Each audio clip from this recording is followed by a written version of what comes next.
প্রিয় দর্শক, যুক্তরাষ্ট্রের নিউইয়র্ক থেকে চ্যানেল আই স্টুডিওতে আমন্ত্রণ জানাচ্ছি আমি সানজিদা দেহিয়া আমাদের নিয়মিত আয়োজন প্রবাসের কথা অনুষ্ঠানে। আজ আমাদের সাথে উপস্থিত রয়েছেন বিশিষ্ট রাজনীতিবিদ এবং ব্যবসায়ী জাকির এইচ চৌধুরী। আপনাকে স্বাগত আমাদের স্টুডিওতে। কেমন আছেন? ধন্যবাদ আপনাকে, ভালো আছি, থ্যাংক ইউ। আপনি তো দীর্ঘ 17 বছরেরও বেশি সময় থেকে যুব দলের সাথে সভাপতি ছিলেন।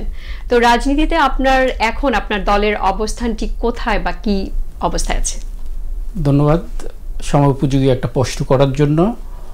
আমি যুক্তরাষ্ট্র যুব দলের 17 বছর অধিক সময় সভাপতি ছিলাম। এর আগেও 10 বছর এখানে যুক্তরাষ্ট্র যুব দলে কাজ করছি। দেশে ছাত্রদল করে এসেছি। ছাত্রদল থেকে আমেরিকা আসার পরেই যুব দল শুরু করেছিলাম এবং দীর্ঘ 10 বছর তখন কমিটি হয়নি। 10 বছর পরেই এই কমিটি হওয়ার পরে আমি সভাপতি হিসাবে দায়িত্ব নিই। আমি দীর্ঘ 17 বছর সভাপতি হিসাবে বাংলাদেশের গণমানুষের অধিকার, ভোটাধিকার, গণতন্ত্র প্রতিষ্ঠার সংগ্রামে যুব দলের প্ল্যাটফর্ম থেকে আমরা আন্দোলন সংগ্রাম করেছি। যেহেতু মূল সংগঠন ছিল না, আমাদের এটা একটা বৈধ প্ল্যাটফর্ম ছিল। যুব দলেই যুক্তরাষ্ট্রের বিএনপির বাংলাদেশের বাহিরে বাংলাদেশের সর্ববৃহৎ সংগঠন যুব দল সকল কর্মকাণ্ডে অংশগ্রহণ করেছে এবং দেশের স্বার্থে, জাতীয় স্বার্থে আমার নেতৃত্বে আমার সাথে আবু সাইদ আহমেদ সেক্রেটারি ছিল। আমরা যৌথভাবে সিরিজ প্রোগ্রাম করেছি। মূলধারার রাজনীতিতে আপনাদের পার্টিসিপেশনটা কেমন? হ্যাঁ, আমরা যারা এখানে প্রবাসী বাংলাদেশি যারা অবস্থান করছি, যারা মার্কিন নাগরিকত্ব নিয়েছে, আমরা বিশেষ করে মূল দেশের রাজনীতির পাশাপাশি মূলধারার রাজনীতির সাথেও আমরা সম্পৃক্ত। আপনি জানেন আমরা বাংলাদেশিরা আজকে মূলধারার রাজনীতিতে অনেক অবদান রেখেছে। একটা সময় বাংলাদেশ কি, বাংলাদেশ এটা জানতো না এখানের মেইন স্ট্রিমের রাজনীতিবিদরা। আজকে বাংলাদেশিরা এখানের বিভিন্ন পর্যায়ে মূলধারার রাজনীতিতে তাদের অবদান রয়েছে। আমিও বিশেষ করি এখানে, আমি ডেমোক্রেট পার্টির একজন রেজিস্টার্ড ডেমোক্রেট। এছাড়াও আপনি একজন সমাজসেবক আমরা জেনেছি। তো সেক্ষেত্রে যতটুকু শুনেছি যে কোভিডের সময় যে সিটি বিভিন্নভাবে সিটি কর্পোরেশন প্রাতিষ্ঠানিকভাবে সিটির বিভিন্ন এজেন্সিগুলো সহায়তা করেছে বিভিন্ন সব কোভিডগ্রস্ত পরিবারগুলোকে। সেক্ষেত্রে অনেক পার্সোনালভাবে অনেক ব্যক্তি করেছে, সাহায্য হাত এগিয়ে দিয়েছে। তো সেটা খুবই কম, তো সেরকম এক্সাম্পল খুব কম দেখা যায়। তবে তার মধ্যে আমরা জেনেছি যে আপনি একজন ছিলেন, যে আপনি এগিয়ে এসেছেন তাদের পাশে, আর্থিকভাবে তাদের সহায়তা করেছেন। ধন্যবাদ। মানুষের জন্যই মানব সেবাটাকে আমি একটা ব্রত হিসাবেই নিয়েছি। আপনি জানেন আমি জন্মগতভাবেই আমার জীবনের শুরু থেকেই আমার কাছে যখনই কেউ দাঁত চাইতো অথবা কেউ যে কোনো সুযোগ সুবিধার জন্য আসতো, আমার কাছে না থাকলে আমি দাঁড় করে অন্যকে সহযোগিতা করতাম সিন্স মাই বিগিনিং। মার্কিন যুক্তরাষ্ট্রে আসার পরও যতটুকু, শুধু করোনাকালীন নয়, এই যে আনডকুমেন্টেড হতে শুরু করি, এখানে আসার পরে যাদের থাকার সমস্যা, এই যে নিউ মাইগ্রেন্ট যারা অনেক রকমের সমস্যা তাদেরকে ফেস করতে হয়, আমি তার সাথে নিজেকে চেষ্টা করি সম্পৃক্ত রাখার জন্য। করোনাকালীন সময় দেখলাম যে আসলে সমস্ত প্রশাসন এবং সিটির সকল ব্যবস্থা ভেঙে পড়েছিল।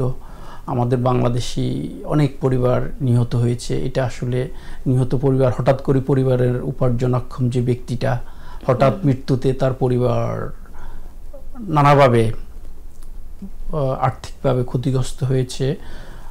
বাসায় তার ইনভেন্টরি ছিল না। আমি ওই উদ্যোগ থেকেই প্রত্যেক নিহত পরিবারকে আমার ব্যক্তিগত তহবিল থেকে আমি সাহায্য করার চেষ্টা করেছি। আমি এটা বলতে পারি যে এখানের সাংগঠনিকভাবে বা সিটি প্রশাসন থেকে অনেক সহযোগিতা করেছে। তার পাশাপাশি অনেক ব্যক্তি উদ্যোক্তা ছিল, আমি তাদের মধ্যে অন্যতম একজন উদ্যোক্তা ছিলাম, যে প্রত্যেক নিহত পরিবারকে আর্থিক সহযোগিতা এবং ঘরে ঘরে যাদের করোনাকালীন সময় আপনি জানেন কেউ বের হতো না, তাদের বাসায় যে বাজার, গ্রোসারি, ডেইলি নিডেড যে জিনিসগুলো মানে মানবিকতা থেকে আপনি এগুলো করেছেন, যে মানবিক যে সকল সাহায্যগুলা। আপনি জানেন যে মানব সভ্যতার ইতিহাসে এক ভয়াবহ অবস্থা ছিল। আমাদের 100 বছরের ইতিহাসে এরকম যে আমরা চিন্তা করেছিলাম ওই সময় যে মানব সভ্যতা কি টিকবে না, যখন মানব সভ্যতা চ্যালেঞ্জের মধ্যে পড়ে গিয়েছিল, এমনি এক মুহূর্তে আমরাও তো সবাই যে কোনো সময় মারা যেতে পারতাম। আমি চিন্তা করেছিলাম বাসায় বসে থাকি, আমি তো একই অবস্থা হতে পারে। সো মানুষের জন্য জীবন বাজি রেখে আসলে তখন সবাই তো এটা একটা জানেন একটা টাচ ডিজিজ, যে কোনো সময় যে কেউ ইমপ্লিমেশনটা এত ভয়ানক ছিল।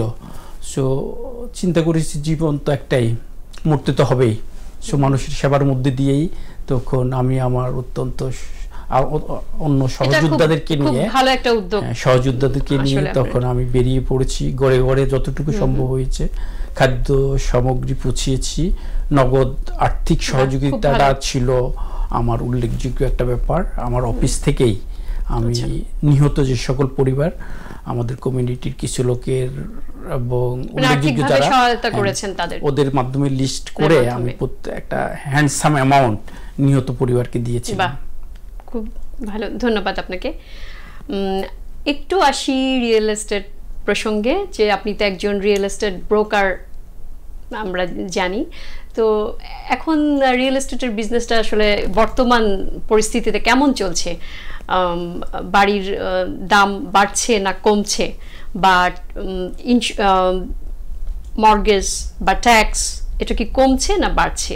এ ব্যাপারে যদি আপনি একটু বলেন, বা যারা আমাদের কমিউনিটিতে যারা আছেন বাড়ি কিনতে চাচ্ছেন বা বাড়ি কিনছেন, বা তারা কি ভাবছেন বাড়ি কেনার ব্যাপারে। ধন্যবাদ একটা সময় উপযোগী প্রশ্ন করার জন্য। বিশেষ করে ইমিগ্রেন্ট কমিউনিটি যারা আমাদের ইমিগ্রেন্ট কমিউনিটির মধ্যে, বিশেষ করে Bangladeshi community specially new York সিটিতে আপনার ওরা সবচেয়ে টাফ বায়ার। প্রত্যেকেরই একটা স্বপ্ন হলো বাড়ি কিনা, এবং আজকে নিউ ইয়র্ক শহরে রেন্টাল অবস্থা যেভাবে আপনার উপরের দিকে, যে বা যারাই বাড়ি কিনতেছে কেউই আপনার যারাই কিনেছে তারাই ভালো সিদ্ধান্তটা নিয়েছে। বাড়ির দাম নিউ ইয়র্ক সিটিতে দিন দিন আসলে এটা বাড়তেইছে। এখানে যথেষ্ট ইনভেন্টরি শর্ট, যে পরিমাণ ডিমান্ড, বাজারের ব্যাপারটা তো অলওয়েজ ডিমান্ড সাপ্লাইয়ের উপরে নির্ভর করে। এখানে যে পরিমাণ ডিমান্ড ওই অনুযায়ী সাপ্লাই না থাকার কারণে যখনই একটা ভালো বাড়ি মার্কেটে আসে অনেক ক্রেতা থাকে। সো এক্সপেক্টিং সেলার যেটা করে এর চাইতেও দামটা বেশি হয়ে যায়। সো বেশি দামে কেনার পরও আপনি যেটা ভাড়া দেন ওইটা তো সাধারণত চলে যায়। কিন্তু আপনি যদি বাড়ি কিনে towards the payment, the mortgage goes to the আপনার লোনের উপরে যায়, সেটা আপনার একটা ইকুইটি হিসাবে জমা হয়। একটা পর্যায়ে আপনি মাসে বছরে যে পেমেন্টটা দিচ্ছেন একটা পার্ট অফ দ্যাট আপনার ইকুইটি হিসাবে জমা হচ্ছে। সো ভাড়া দিয়ে থাকার চাইতে যদি আপনার সেই অবস্থা এবং স্বচ্ছতা থাকে, অবশ্যই ভাড়ায় না থেকে আপনি নিজের একটা মাথা গোছানোর জন্য বাড়ি কিনাই ভালো। আরেকটা প্রশ্ন আপনি বলেছেন যে ইন্টারেস্ট রেট, বাড়ির দাম এবং ইন্টারেস্ট রেট ডিপেন্ড করে এখানে ইনফ্লেশন অফ দ্য ইকোনমি, অর্থনীতির যে ইনফ্লেশনের সাথেই, যেমন গত মাসে যেটা ফেড মিটিং যেটা হলো অক্টোবরে, এই মাসের বিগিনিংয়ে সেপ্টেম্বরের ফেড মিটিংয়ে এই যে 0.5 পয়েন্ট কমানো হলো, এই ফেড মিটিংয়ে 0.5 পয়েন্ট কমানো হলো। যে ইন্টারেস্ট রেটটা 7+ ছিল এটা এখন 5.5, এবং এটা আমরা গ্যাসিং করতেছি যে এই ইন্টারেস্ট রেটটা 2026 এর মধ্যে, মানে এটা হচ্ছে আপনাদের ইমাজিন করছেন যে হ্যাঁ, এটা যে ইনফ্লেশন অফ ইকোনমির সাথে ইন্টারেস্ট রেট, যেহেতু প্যান্ডামিকের আগে 2022 সালে আমরা অনেককেই রিফাইন্যান্সে সহযোগিতা করেছিলাম, তখন আমার অনেক লোন যেটা ওরা 2.25 মানে 2 কোয়ার্টার 2.5 3% মধ্যেই অনেক বাড়ির রেট অ্যাডজাস্ট করে ইন্টারেস্ট রেট এই রেটের মধ্যে, যাদের ইন্টারেস্ট 5-6 ছিল সেটা বিলো 3 চলে এসেছিল। এরপরে আবার তো অলমোস্ট 7, এখন 7+ হয়েছিল, 7+ থেকে এটা এখন 5.6 প্রাইম রেটে আছে। এটার সাথে অ্যাডজাস্টমেন্ট থাকে ফেনিমে, ফ্রেডিমে বা এই যে এফএচএ লোন, ওগুলাতে যদি ওয়ান ফ্যামিলি বাড়ি হয় এই ক্ষেত্রে ইন্টারেস্ট রেট অ্যাডজাস্টমেন্ট হয়। এবং বায়ারের ক্রেডিট স্কোর অনেক কিছু ইয়ে করে। তো এটাকে প্রাইম রেটকে আপনি অ্যাজ অফ নাও ধরতে পারেন যে 5.6। এটার সাথে অ্যাডজাস্টমেন্ট হতে পারে হাফ এ পয়েন্ট, অনেক সময় বেশি হতে পারে হাফ এ পয়েন্ট। ভালো ক্রেডিট এবং ওয়ান ফ্যামিলি যদি বাড়ি হয় তাহলে হাফ এ পয়েন্ট সে আরো রিবেট পেতে পারে। আবার এই ক্ষেত্রে সে ইন্টারেস্ট রেট কমাতে পারে, প্রাইম রেট থেকে সে বাইব্যাক করতে পারে। সাপোজ 5.6 তার ইন্টারেস্ট রেট, সে ব্যাংককে পয়েন্ট বাইব্যাক বলা হয়। সে 5 লাখ টাকার লোনে যদি 2 পয়েন্ট সে বাইব্যাক করে, এই ক্ষেত্রে তার হাফ এ পয়েন্ট ইন্টারেস্ট রেট লোয়ার হয়ে যাবে। সো এইভাবে সে অ্যাফোর্ডেবল পেমেন্টের মধ্যে সে থাকতে পারে, অ্যাফোর্ডেবল পেমেন্টের মধ্যে সে একটা বাড়ি কিনতে পারে এভাবে করে। আচ্ছা, ধন্যবাদ আপনাকে। তো এবার একটু আসি আপনার নেক্সট যে আপনার হোম কেয়ারের বিজনেস, সেই প্রসঙ্গে একটু জানতে চাইব। আমরা জানি যে গত অগাস্টে নিউ ইয়র্ক স্টেট ডিপার্টমেন্ট সিটিপ্যাপ নামে যে একটি ছিল প্রোগ্রাম, সেটির মাধ্যমে তাদের কিছু পরিবর্তন করেছেন, সেটা সম্পর্কে যদি একটু আপনি আমাদের বলেন। এটা আসলে এই সময়ের আমাদের কমিউনিটির জন্য আরেকটি উল্লেখযোগ্য, আমাদের আপনারা জানেন ইসলামের যে অনুশাসন, যে বৃদ্ধ বাবা মা, এই বৃদ্ধ বাবা মা একসময় উপেক্ষিত ছিল সন্তান সন্ততি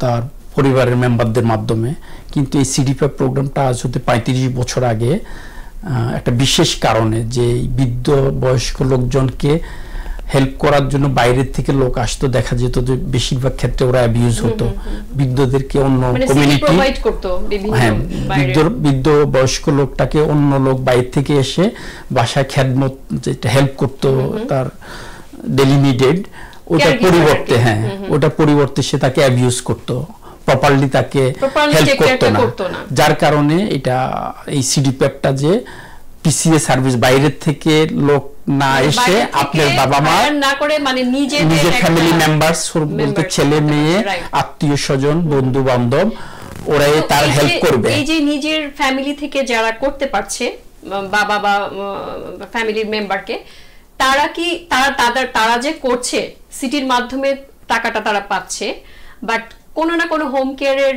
মাধ্যমে তো তাকে এটা সেবাটা নিতে হচ্ছে, রাইট? হ্যাঁ, এটা হলো এতদিন যেটা চলে এসেছিল সিডিপ্যাপের অধীনে। আমরা যারা হোম কেয়ার অফিস, আমাদের প্রায় 6 শতাধিক অফিস সিডিপ্যাপ লাইসেন্সদারি। CDPAP is not a licence, it is a program of New York স্টেটের। সো এই স্টেটের অধীনে এই লাইসেন্সদারি আমরা একটা বিভিন্ন এমএলটিসি ম্যানেজ লং টার্ম কেয়ারের আমরা এফআই ছিলাম, পিস স্কেল ইন্টারমিডিয়ারি, যেটা এখন গভর্নর ক্যাথি হোকুল একটা বিল সাইন করেছে, যেটা হলো যে একটা কোম্পানিকে ওই যে ওইটা এফআই ওয়ান সিঙ্গেল এফআই এর মাধ্যমে সমস্ত এজেন্সিগুলোকে একটা জবাব খিচুড়ি করেন। হ্যাঁ, একটু আমি সরি ইন্টারাপ্ট করলাম, যে হোকুল বোধহয় ওটা একটা করেছে সিটি থেকে, যেটা পাস হয়েছে যে রুলসটা, যে মিনিমাম একটা অ্যামাউন্ট থাকতে হবে। আগে যেমন হয়তো 29 বা এর বেশি ছিল পার আওয়ার ডলার, $29 বা এর থেকে বেশি সিটি তাদেরকে প্রোভাইড করতো যে কোনো এজেন্সিকে। এখন বোধহয় সেটা মিনিমাম 21.9 হয়েছে ওই আইনটা কার্যকর হওয়ার পর থেকে। এটা হলো আমরা কেয়ার গিভারদেরকে, আমাদেরকে এখন আমরা FI MLTC manage long term, suppose Integra, central light, elder plan, একনা বিভিন্ন এমএলটিসি গুলা রয়েছে। সো আমরা ওদের এফআই ফিজিক্যাল ইন্টারমিডিয়ারি, আমরা তাদের থেকে একটা রেট পাই, আর একসময় আমরা আপ টু $23 পর্যন্ত দিতাম। সো সকলের ওই প্রোগ্রামের প্রেক্ষিতে রেট কাট করার কারণে আমরা এখন মোস্ট অফ দ্য এজেন্সি আমরা 21.09 সেন্টস আমরা এখন পিএদেরকে বা কেয়ার গিভারদেরকে আমরা দিচ্ছি। সো সেই ক্ষেত্রে কি আপনাদের হোম কেয়ার মানে এজেন্টদের কোনো প্রবলেম হচ্ছে কি, নতুন করে কোনো প্রবলেম বা কোনো সমস্যা দেখা দিচ্ছে? আমরা এই অবস্থায়ও যদি থাকে ইজ ফাইন, আমাদেরকে এটার সাথে একটা ইনসেন্টিভের মতো তারা পিএম আর একটা প্রোগ্রাম, সেটা হলো পার মেম্বার পার আওয়ার একটা, এটাকে বলে অনেকটা ম্যানেজমেন্ট ফি, ওইটাও তারা দিচ্ছে অন টপ দ্যাট। সো এইভাবে থাকলেও এই ইন্ডাস্ট্রিটা টিকে থাকবে। আমি মনে করি যে এই যে আমাদের নিউ ইয়র্ক স্টেটে প্রায় মোর দ্যান 300,000 সিডিপ্যাপের অধীনে পেশেন্ট রয়েছে আমাদের বাংলা ভাষাভাষী মোর দেন 40,000 এই ইন্ডাস্ট্রিতে, এবং এই সিডিপিএফের এমপ্লয়িরা যারা পিএফ, ওটার মধ্যে দিয়ে নিউ ইয়র্ক শহরে মোর দেন 20,000 বাড়ির মর্গেজ পেমেন্ট হয় এই টাকাটা থেকে। যদি এই প্রোগ্রামটা অনেকে বলতেছে বন্ধ হবে, আমি মনে করি যে এটা বন্ধ হবে না, তবে আমরা বিকল্প পথ খুঁজছি যে আমাদের কেয়ার গিভারদেরকে আমরা যদি এরকম কিছু করে আমরা পিসিএ সার্ভিসে নিয়ে যাব, পার্সোনাল কেয়ার অ্যাসিস্ট্যান্ট সার্ভিসের মধ্যে দিয়ে।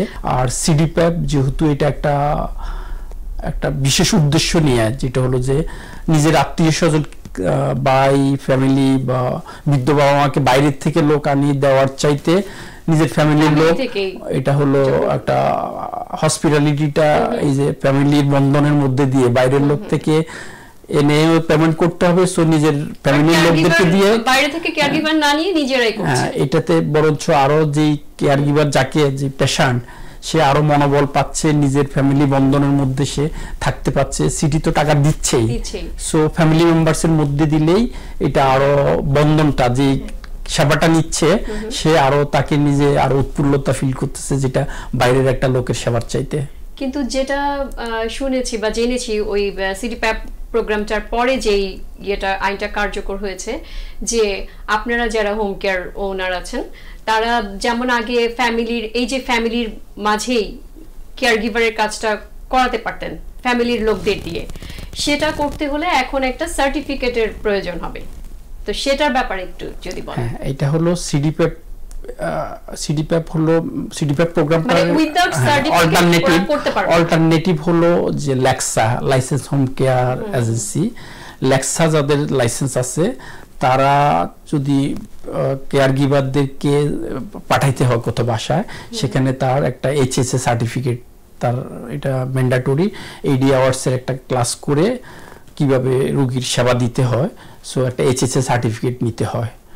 সো লেক্সা লাইসেন্সের অধীনে এইচএসএ সার্টিফিকেটটা কেয়ার গিভারদের এটা একটা ম্যান্ডেটরি, তারা এটা নিতে হবে, এবং এটা নিলেই আমরা তাদেরকে ওই যে এইচএসএ সার্টিফিকেটের মধ্যে দিয়ে তাদেরকে আমরা পেশেন্টের কেয়ার গিভার হিসাবে নিয়োগ দিতে পারবো। দ্যাট মিনস এখন যে ছেলে মেয়ে তার খেদমত করতেছে, ছেলে মেয়ে না হয়ে যে কোনো সার্টিফিকেট যার আছে সে ওখানে তার কেয়ার গিভার বা পিএ হিসাবে যেতে পারবে, এবং এটাকে বলে PCA service, personal care assistant. But এই জিনিসটা পিসিএ সার্ভিস যেটা আগে এমনি করতে পারতো বাবা মাকে বা ফ্যামিলির কাউকে, যদি মানে কেয়ার গিভার না নিয়ে সিটি তাকে পেমেন্ট পে করছে, সে এই কাজটা করতে পারতো। কিন্তু এখন এই যে একটা আইন কার্যকর হলো আগস্টে, যে এই সার্টিফিকেট ছাড়া তারা তো এটা করতে পারবে না এখন নিজের ওন, মানে বাবা মার জন্য করতে গেলেও তাকে সেই সার্টিফিকেট লাগবে, রাইট? তো সেই ক্ষেত্রে তারা কেমন কি কোনো প্রবলেম ফেস করছে, কোনো বিপদের সম্মুখীন হচ্ছে কিনা? দেখেন, এটা এক্সিস্ট করতেছে। একটা হলো CDPF, consumer directed personal assistant program, হচ্ছে আগে বলেছিলাম যে ফ্যামিলি মেম্বারস আর আত্মীয় স্বজন হুয়েভার। আর পিসিএটা এটা এখনো আছে। আচ্ছা, বাট যদি সিডিপিএফ যেটা সিঙ্গেল এফআইআর অধীনে নিয়ে আসে, সাপোজ ওই যে আটলান্টা জর্জিয়া বেজ একটা কোম্পানিকে পিএলসি কে দেওয়া হয়েছে, পিএলসি আসি যদি তারা অন্যরকম ব্যবস্থা নেয়, তখন আমরা যারা হোম কেয়ার এজেন্সিরা আমরা তখন আমাদের ক্লায়েন্টদেরকে আমরা সিডিপিএফে না রেখে আমরা পিসিএ তে নিয়ে যাব। সেটা হলো যে যাদের সার্টিফিকেট আছে, মানে একটা কোম্পানির এই খবরদারি থেকে আমরা রক্ষার জন্য আমরা পেশেন্টদেরকে আমরা তখন পিসিএ সার্ভিসের অধীনে নিয়ে যাব। যথেষ্ট এখানে লোকজন আছে, লোকবল, ওরা শুধু সিম্পল একটা ব্যাপার যে এই যে 80 আওয়ার্সের একটা ক্লাস অনলাইনও করতে পারে, ফিজিক্যালি জিও করতে পারে, করে তারা এই সার্টিফিকেটটা দিলে যেখানে সেখানে তারা যে কাজ করতে পারে। এবং অ্যাজ অফ নাও আপনারা জানেন যে সিডিপিএফে আমরা 21 টাকা 9 পয়সা দিই। ধন্যবাদ আপনাকে। আমাদের সময় শেষ হয়ে এসেছে, তো আজ প্রিয় দর্শক, আজ এই পর্যন্তই। আবারও দেখা হবে নতুন কোনো অতিথির সঙ্গে, নতুন কোনো বিষয় নিয়ে। সে পর্যন্ত আপনারা ভালো থাকুন।